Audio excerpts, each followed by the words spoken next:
In this module, I'm going to be talking about the role and importance of GPs in the Headspace context.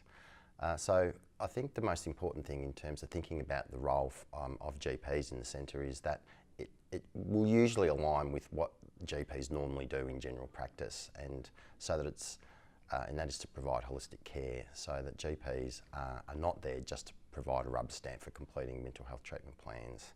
And I think that this is reflected in the value that young people have in having GPs in centres. Young people tell us that they love GPs, and it brings a lot of value. They really love being able to see a GP who works in the centre because they are working as part of the team, and they really appreciate the ongoing care that GPs are able to provide. And of course, GPs are a very diverse group, and many GPs will have a wealth of experience in delivering mental health care, comprehensively, and certainly, GPs have a role in at least assessing and coordinating the care. I touched the thing there and that upset me, but we can probably cut it there and I can just keep going. Yes. Yeah? So just, yeah.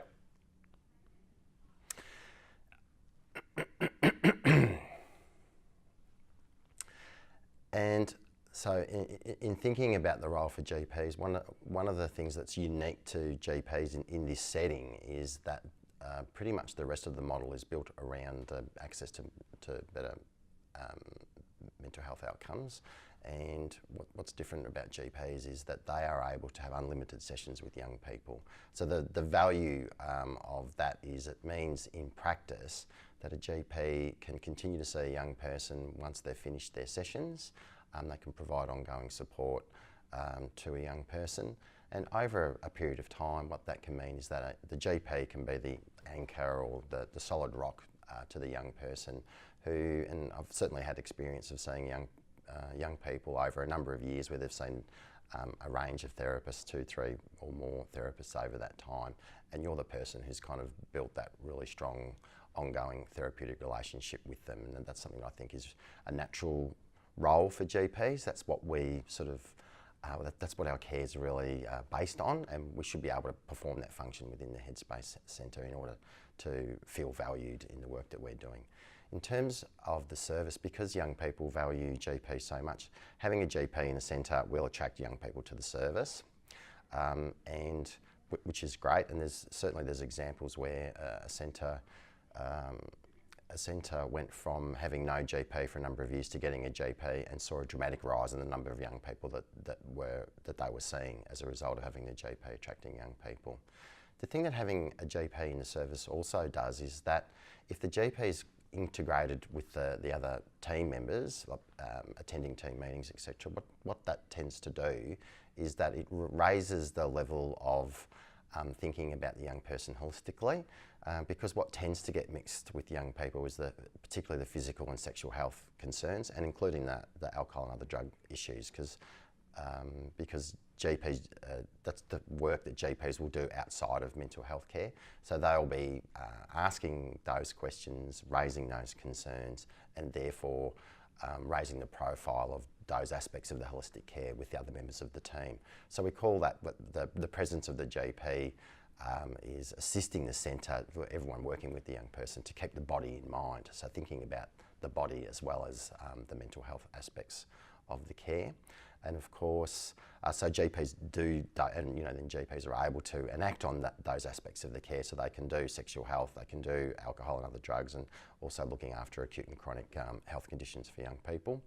Of course, the other aspect of having a GP in the service to do is that they can be a potential income stream as well, but we'll talk about that later in a bit more depth in terms of the sustainability. And the other role that GPs can do is, because GPs tend to be very well regarded in the community, they can also have a role in advocacy and influencing at a sector level as well. And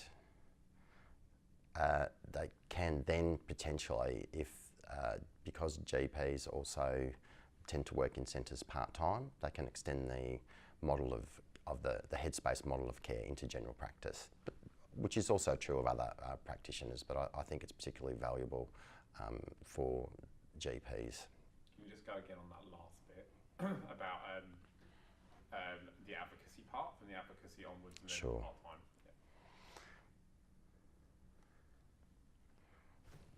Yeah. Really, that was awesome. Don't look over there. So in terms of community and the health sector and mental health sector more broadly, because GPs are well regarded and are able to influence the sector through advocacy and education activities, also they can influence general practice more broadly because they tend to be working part-time in the centre and in general practice. So some of the things that they learn about the Headspace model and how to engage young people can also be delivered to through their experience with other GPs in the broader work that they do. So, you know, it's an important potential role in terms of influencing the kind of care that young people get more broadly in the community. Was that all right? Sorry, it was a bit rambly, wasn't it? Not as concise as the other one. The second version was less rambly. It's just that end bit was a bit odd, but the rest of it was actually like really concise and good and engaging. And very you can always, okay, so that's all right. Was there anything else on that particular topic? So this then goes on about getting a GP. So this is like basically a separate part, isn't it? It's like a different topic. Yeah. The first one was role and the importance. So this one is now getting a GP vision. Yep.